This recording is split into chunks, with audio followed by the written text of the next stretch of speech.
Hey there, MYM Insiders. How you doing today? This is Rich Harshaw. Sorry for getting started just a couple minutes late. I was experiencing a technical difficulty, which has been solved, and here I am, and we're ready to roll.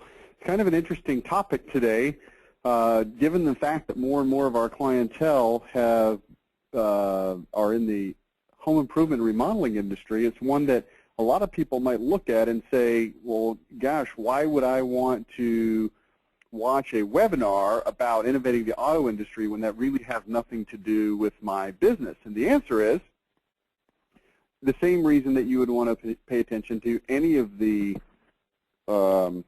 innovation webinars that we have. And that's because they're here to give you ideas. They're really what I consider to be thought spurs, like a spur, right? Hit you, get you to take action, trying to give you some ideas. So don't be so concerned that, hey, I'm a remodeler or whatever it is you happen to do, because the ideas here are there to give you ideas. So let's go ahead and start. This comes from a long history of my having bad experiences with buying automobiles. And I first wrote an article on this topic a few years ago after I went to buy an automobile. And I went and we were looking for a larger car for my big family. And I went into the dealership, and we were looking for a Suburban. And we ended up getting a Buick Enclave. But at the time, we were thinking maybe a Suburban. So we went over to the dealership where they had the Suburbans, and the guy wanted to sell us a Cadillac Escalade because he happened to have one there. And he started telling me that all of these other vehicles were not safe, similar kinds of vehicles, similar size vehicles. And he told me a story about a Toyota Sequoia that when he had formerly been a police officer, he had seen more accidents in the Toyota Sequoia, and that in one of the accidents, somebody had been beheaded. Now, this guy is telling me that somebody had been beheaded in a car, and I'm thinking, what the heck is going on here?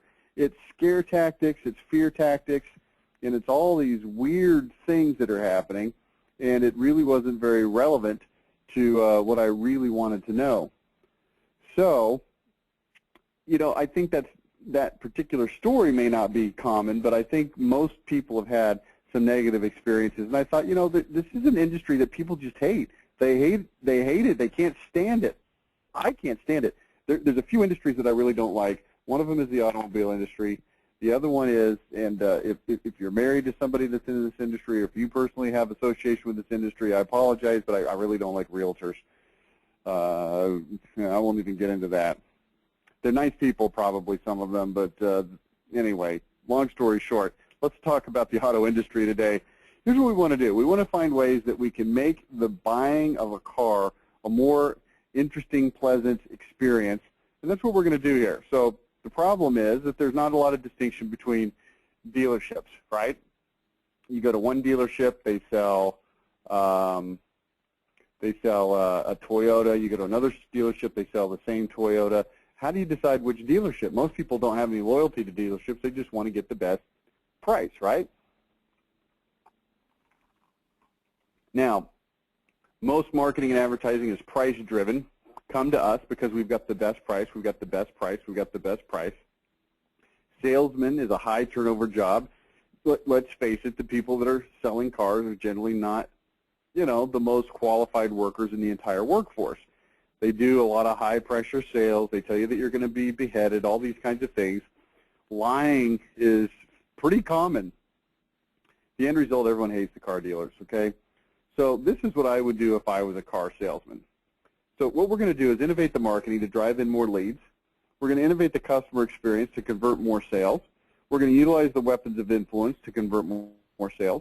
Okay, now let's look at these on the screen.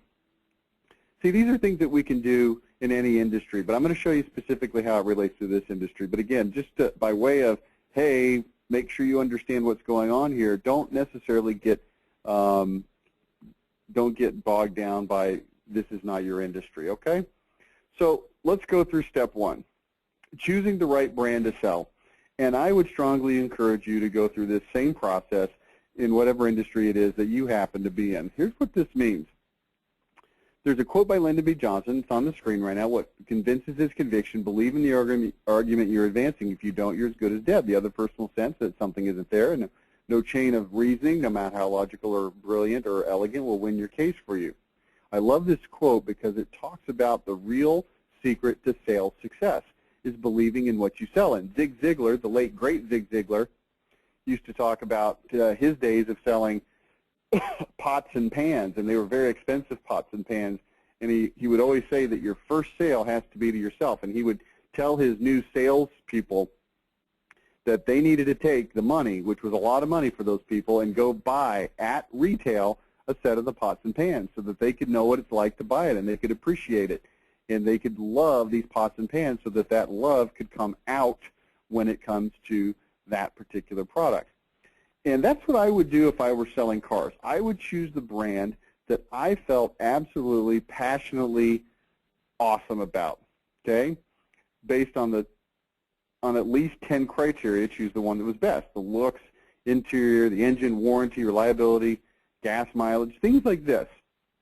And you might say, well, a lot of the car companies are kind of the same. Well, even if it's just a personal preference, or if you can say this one has better gas mileage, reliability, according to the reports, you know, we're going to talk about researching it here, but you're just going to find the one that you really believe in, okay? Now, once you decide which brand, buy one, fully loaded, and it's important that you have one that's fully loaded because this is going to be a big part of your sales presentation, which is, I own this car. In fact, let's go look at my car right now. Not even let's go test drive this car, let's go look at my car. What if you were in the business of selling windows and you had these windows on your house and you said, yeah, why don't you come over to my house and I'll show you my windows? A lot of people hear that and they say, oh my gosh, I don't want people to know where I live. And you know, maybe there's a valid point there. You don't want people knowing where you live, but you know what? Unless you're doing something crazy and swindling people, what do you care if they know where you live? They're not going to show up there unless you did something to torque them off, unless they want to bring you a birthday present. Number 2, understand the numbers. Now, there's multiple steps here, so just kind of take some notes and stick with me here. Understand your numbers. Dealership total gross profit on average car sale, $2,500 to $3,000. Now, if you're selling higher-end cars, that's going to be a little bit different. Average marketing budget, $150,000 a month. Average salesman sells about 12 cars a month and makes about $300 per car. Okay, so a good salesman is going to sell 20 cars a month and make about $350 to $400 per car with bonuses. Okay, now here's what happens. The good salesmen, they get recruited, and the people come and say, hey, you know, they'll come in and they'll propose like they're shoppers, right? And then they'll say, hey, we'll give you extra money, we'll give you an incentive, because they know that these good salespeople are rare, and so that everybody's trying to recruit them. Well, I would walk into the brand of a dealership, and I would negotiate with the manager. I want you to pay me a regular commission if I sell 20 or less cars in a month. Now, this is a sucker's bet for the manager of the car dealership because they know that the likelihood of you selling over 20 cars per month is low because not that many salespeople do it. If I get between 20 and 29 cars a month, I want $400 flat fee per car. I want even more money if I sell 30 to 39 cars a month, and if I sell 40 or more cars per month, then I want $700 per car. So the goal becomes 50 cars per month, $35,000 a month. Now, if you could sell 50 cars in a month, I guarantee you the dealership would be willing to pay you $35,000. It's an insane amount of cars. It's an insane amount of cars. And this is something that the dealership might bulk on, but again, it's really a sucker's bet. They only end up paying you a ton of money if you produce. So what you're going to let them know is, hey, I'm going to produce, okay? So if the goal is 50 cars per month, that's $35,000. I'd spend $10,000 a month out of that on marketing and administrative expenses. I'd spend $3,000 a month on an assistant, $2,000 towards promotions, $1,500 towards car payments, and $3,500 towards marketing costs. And that would make $25,000 a month. Now, so that's about $300,000 a year that you would make as your take-home pay. So you'd have to start your own corporation. And then you could expense out all of these other things to $10,000. They become business expenses, so you'd be liable for a net profit of about $300,000 per year. Now, I'm not saying that $300,000 per year is, you know, a king's fortune, but in the car selling business, this is a lot of money. Now, if you're a person who has a lot of experience in the auto dealership, sales, whatever arena, and you think that my numbers are not quite right, it doesn't really matter. Just adjust them to whatever's right. It's not relevant. What is relevant is, okay, well then go research out the numbers. Because I've had people tell me, based on an article that I wrote on this subject, oh, those numbers aren't the right numbers. Okay, fine. What are the right numbers? Use those. It doesn't matter. The principle is what is at stake here. Okay? So number 3, create a brand identity. And the brand identity that I would want to create is the world's greatest car salesman. All right? The world's greatest car salesman. Clean and friendly, highly knowledgeable, educates customers, transparency in transactions, no pressure, treats people right. This is what I would want my identity to be based on. Clean and friendly, highly knowledgeable, educating customers, transparency in transactions, no pressure, and treating people right.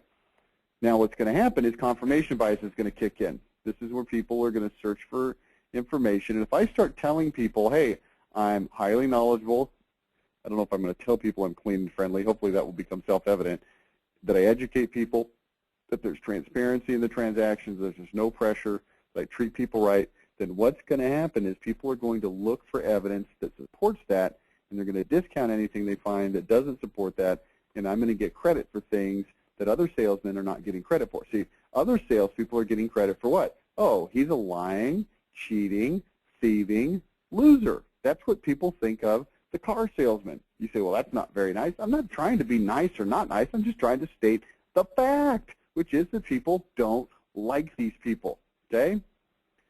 So let's now build a case for the cars. Research each car model and competing brands and create a printed report for each category, compact car, full-size car, SUV, pickup, whatever it is.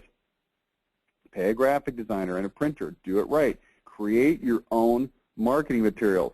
Now, all the other people that work at the dealership are going to want to get their hands on it. Don't let them have it. This is your stuff. It's worth a lot of money. Now, by the way, no, I'm not going to go by the way. We'll talk about that later. All right. Let's go to the next. Make sure the report contains plenty of evidence. Car magazine reviews, editorials, reviews from Edmunds.com, Cars.com, testimonials from drivers, from customers, from your own customers, crash test comparisons, fuel consumption reports, all of these pieces of evidence that you can use to prove that this car is the best. And part of this, let's look at bullet point 3 on there, testimonials from drivers and customers. I don't know if this is on here or not. I can't remember. Part of this that's going to be important is going back to your customers, having your administrative assistant do this, going back and collecting testimonials. You want the testimonials to be twofold. Number one-fold, you want them to testify as to you being the world's greatest car salesman, that their experience with you was pleasant, was educational, was awesome, etc., and that the car that they ended up buying from you was everything that you said it would be, and how happy they are that they bought that car because of the things that you told them about it, that its gas mileage was good, that its engine and its reliability and so forth. Okay? That's important. Create a sales binder, signs, put these in your cubicle. Get a picture of every customer that you sell with their car, with their testimonial letter. Put it in there. Create a testimonial binder. Make it thick. Get those huge 5-inch binders and make it so ridiculous. When people walk in, say, here, look at some of my customers. Put their names and phone numbers on there. Put this information online on your world's greatest car salesman website so that people can see it. That's what's going to start to happen. People are going to start to believe your hype. All right, next thing. Build a case for the cars. Lease or buy 2 top competing models in at least 2 categories. So, for example, if you sell Toyotas, you should own a Toyota Camry of your own and then buy a Honda Accord and a Chevy Malibu, or whichever the 2 closest competitors. Okay? Do the same thing in one other category, SUVs, compact trucks, except you don't need to own one for yourself. You'll own a total of 5 vehicles. So you're going to own your personal vehicles. You're going to own a Toyota Camry, a Honda Accord, a Chevy Malibu, and you're going to own a competing SUV and a competing truck. Now, the reason you don't have to own the competing, the Toyota model of the SUV, for instance, is because you tell people, look, I already own 5 cars. I own one that I actually drive. It's the Toyota. I own these other 4 that you can compare. And if you want to compare it against the Toyota SUV, then, of course, you can test drive the one here from our dealership. Now, you're going to have 5 vehicles. It's going to be expensive. Monthly payments of $1,200 to $1,500, excluding your personal vehicle, which you need to have a personal vehicle anyway, so we're going to exclude that from these costs. Now, you can deduct it from your, you can deduct the entire cost of that off of your taxes, because it is indeed very real, in a very real way, a business expense. But how cool is that? Okay? Make sure your brand is fully loaded, and make sure that the competing brands are not fully loaded so that they look worse. Park the cars on site if you can, or if not, park them off site and then test drive the person and take them to the other car location. You can say, look, I'm going to drive you to where I have my cars, and then you're going to have an opportunity to drive them. You'll have to work out the insurance of that. Make sure you have marketing tools in the cars to point out their deficiencies, little signs that say, this car only gets 21 miles per gallon, that this car, you know, whatever, negative reviews, all the things you need to do for them to see that these cars suck. Next, expose car lot tactics. Document the biggest ways that car dealerships and car salesmen rip off and cheat their customers. Teach customers how to identify the tricks. Start to practice price transparency. Educate the customer how a dealer makes money, the difference between sticker and invoice, what the extra profits are, how they're made. You're setting yourself up to be the honest guy. Here's what you need to know. Nobody cares about the lowest price. They only care about being dealt with in a forthright manner. Prices are all going to be about the same anyway. Do you really think that one dealership has better prices than the other? Really? They don't. Document all this in a 4 to 8 page brochure. Get it designed, get it printed, and this is now something you can make available on your website, in person, when people come in, etc. Okay? Next, create a hopper system. Anyone who crosses your path goes into the hopper system. Now, it says there ups. An up is a car dealership lingo for somebody that walks under the car lot, and when it's your turn out of the rotation of the salesman, they call it you're up. Okay, hey, this is your up, and then the next person that walks in is the next guy's up. So if you get a guy that comes in and he's your up, whether or not he buys from you, he goes in your hopper system. If you go to church, if you play basketball, you got neighbors, friends, the guy at the drive-thru at Wendy's, stick them in your hopper system. Gather as much information on people as you can. Start sending a standard email every 2 weeks, educating about cars, buying process. Make sure that you're branding World's Greatest Car Salesman. Of course, you can add your Twitter feed. You can add your Facebook page, all on the same topic. Send out emails. Categorize by interest. Start to learn about people. What is their business? What kind of cars do they like? What kind of sports are they interested in? Movies, etc. Make sure every prospect is in at least one category. You can do this using software. It's not that hard. Have an assistant spend 2 hours a week researching interesting topics about that topic and emailing those groups information. So you've got software that says for each prospect, you've got a movie buff topic, you've got sports. Maybe here in Dallas, where I live, you've got a Dallas Mavericks or a Dallas Cowboys or a Texas Rangers. You've got music buffs, and have your assistant research and send people interesting information, or post it on your website or your Facebook page, or specifically go to the people that are interested in sports and say, look, here's an interesting article about Jason Kidd being named as the New Jersey Nets head coach, etc., whatever. And reach out to them with things that are interesting to them. Special situation emails, birthdays, anniversaries, holidays, etc. Think about this. Okay, my birthday was yesterday. It was yesterday. And Facebook has allowed people to say happy birthday to me in a way that never used to be available. And I found it interesting. I've been a Facebook member for something like 4 years, 5 years now. I don't know, however long it's been. It's been a long time. And I've never received a notification on my phone that said, hey, somebody's birthday is today, and you might want to wish them a happy birthday. Yesterday, I was reminded by Facebook that it was not that it was my birthday, but that it was somebody else that was part of my friends. It was their birthday, and it told me to remind them that, hey, you know, it was reminding me to tell them happy birthday. I thought that was odd that it was on my birthday that it decided to tell me to tell somebody else happy birthday. Nevertheless, you can do this with your software, and you can send out birthday cards. Now, here's what I don't recommend. I don't recommend the cheesy, standardized birthday card that you get from your orthodontist or your dentist or your insurance salesperson, because sometimes you'll get these things, and it's just a card, and you get it, and you go, okay, that's nice. Put something in it, man. Put a Starbucks gift card in it. Pay these people. You've got a marketing budget. Do something with it, okay? Anniversaries, holidays, reach out to these people. Give them something of value. Create a website, worldsgreatestcarsalesman.com. Get a squeeze page for gathering their information. We don't need to talk about that too much. Offer reports on different categories of cars and reports on sales tactics and car dealership tactics exposed. The prospect fills out a form, goes into their hopper system. This is another good idea. Create a digital wall of fame. Now, you can create a real wall of fame in your office at the dealership where you take photos of the person with their car and you stick the photo on the wall. But you can also do this digitally, okay? Get a picture of all your new customers. Build the brand identity of the world's greatest car salesman by talking about how you do business on your website. This will create confirmation bias, how you're friendly, you're clean, you're knowledgeable, you expose these things, all the things we've already been talking about. Put this on your website. Then get into some joint ventures. This is step 8. Okay, now if you read the book, Monopolize Your Marketplace, if you've got this on page 239, you can read this. It's a letter that starts with, I want to personally urge you to take immediate action. And then I don't want to go through this in detail on this call. If you've got the book, you can look it up on page 239. But you can do this with your dentist, chiropractor, lawn guy, pool guy, accountant, feed store, barbecue.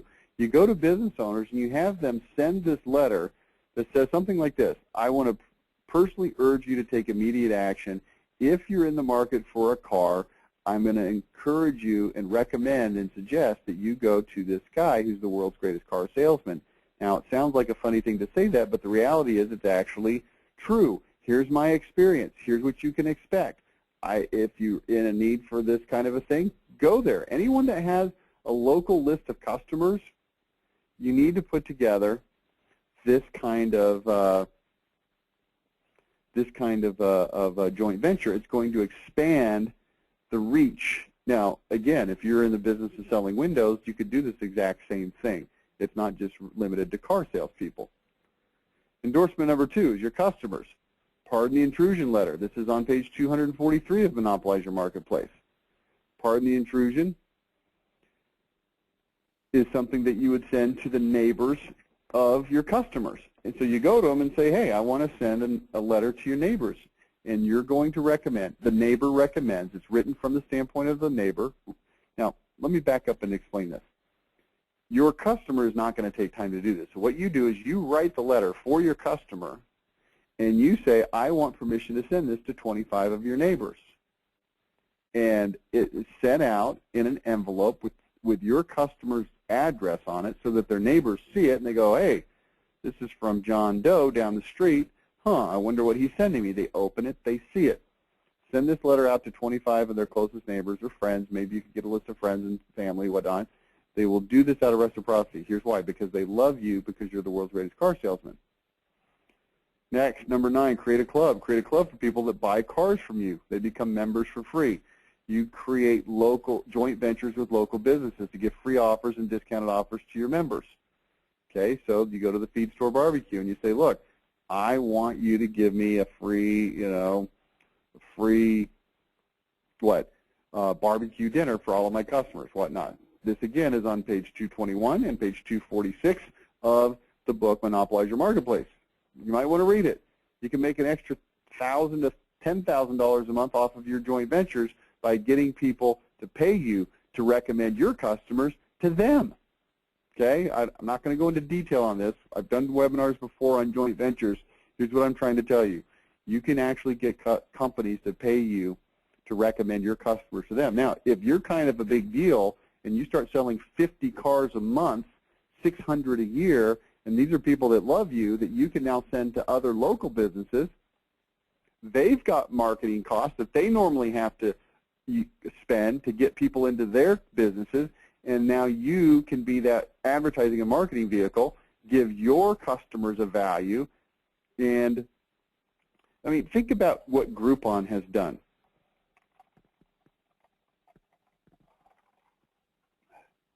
Groupon's major benefit to its customers, the businesses that it serves, is that it has an audience. That's the major benefit that Groupon brings. Groupon goes to a small business and says, look, we've got X number of tens of thousands of people on our list that respond to our offers. If you will give us a really good offer, not just a normal offer, but a legitimately good offer, and then give us, Groupon, half the money, we'll send this out to our customers.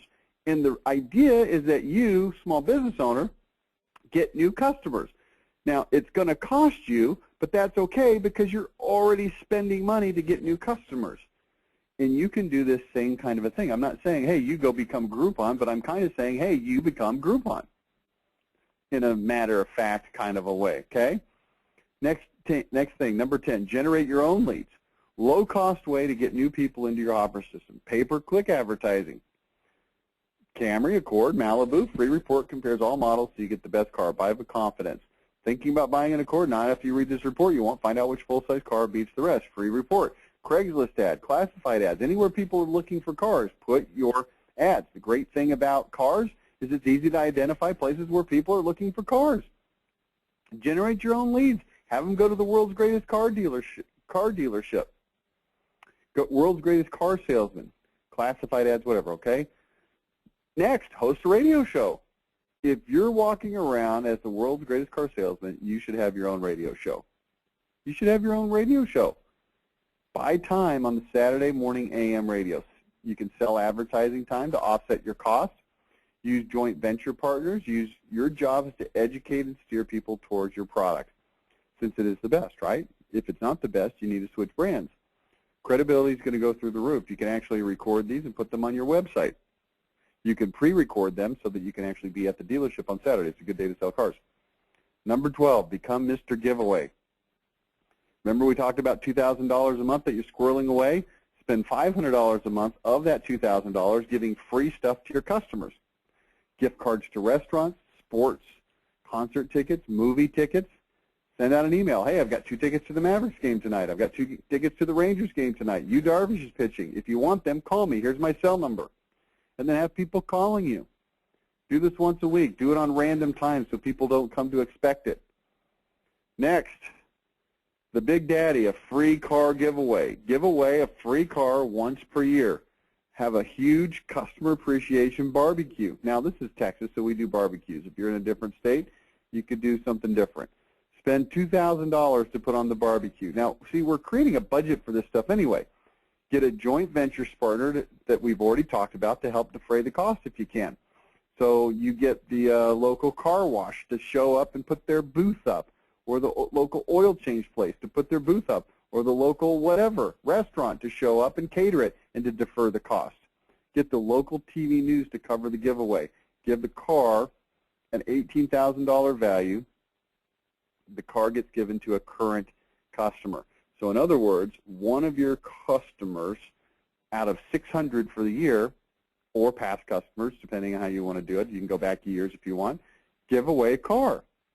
It becomes part of your world's greatest car salesman branding. Make sure the actual car is on site at the barbecue so the news cameras can capture it. You say, well, I don't know if the news cameras would want to be there to cover this giveaway. Well, do it during the middle of the week when there's not a lot going on, and they'll show up. Put photos and videos and the news clippings on your website. Email your entire database to invite them to the event.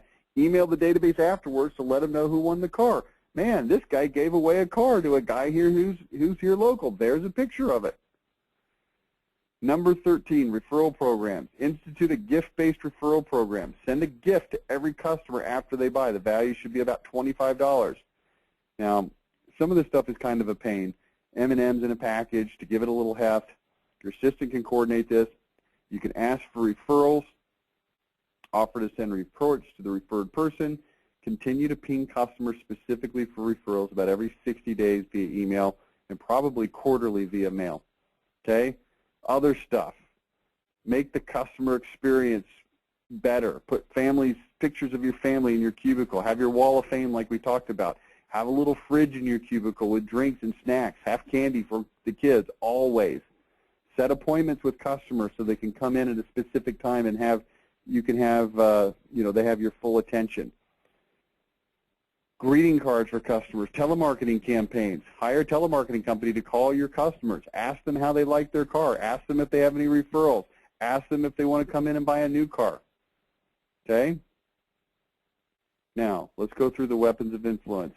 How have we done in this marketing program in terms of reciprocity or consistency, social proof, liking, authority? Let's start at the top. Reciprocity says we give somebody something, they now feel obligated to give us something back. We've given them multiple cars that they can look at in one place. We've given them reports. We've given them sports tickets. We've given them candy and sodas. Yeah, reciprocity. Consistency. Have we put a consistent identity out there to the marketplace? Absolutely. Social proof. Walls of fame. Testimonials. Customer letters. Absolutely. Liking. Do you think they're going to like us? That goes without saying. Authority. Have we positioned ourselves as the authority in the industry and within that particular type of car? Absolutely. Scarcity, maybe not so much. So we got 5 out of 6. To be a great champion, you must believe you are the best. That's from Muhammad Ali. This goes back to where we started. Confidence. Confidence. Okay? We call it monopolize your marketplace for a reason. This is how you really take it to the next level. I'm going to encourage you to look at these kinds of things and do this. Now, here's the interesting thing about everything that we've just talked about. This is all stuff that any single salesperson could do with a little bit of time and effort, with a little bit of money.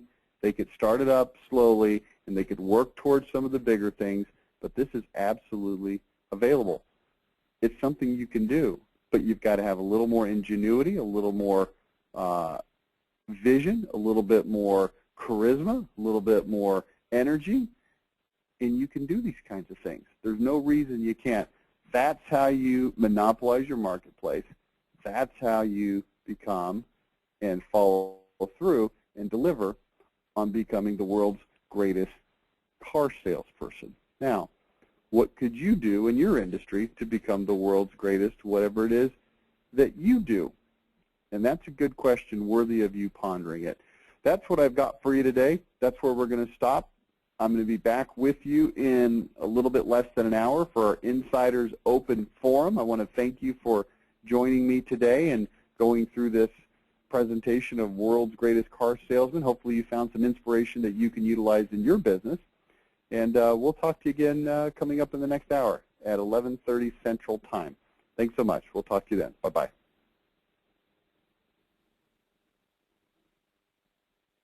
The organizer has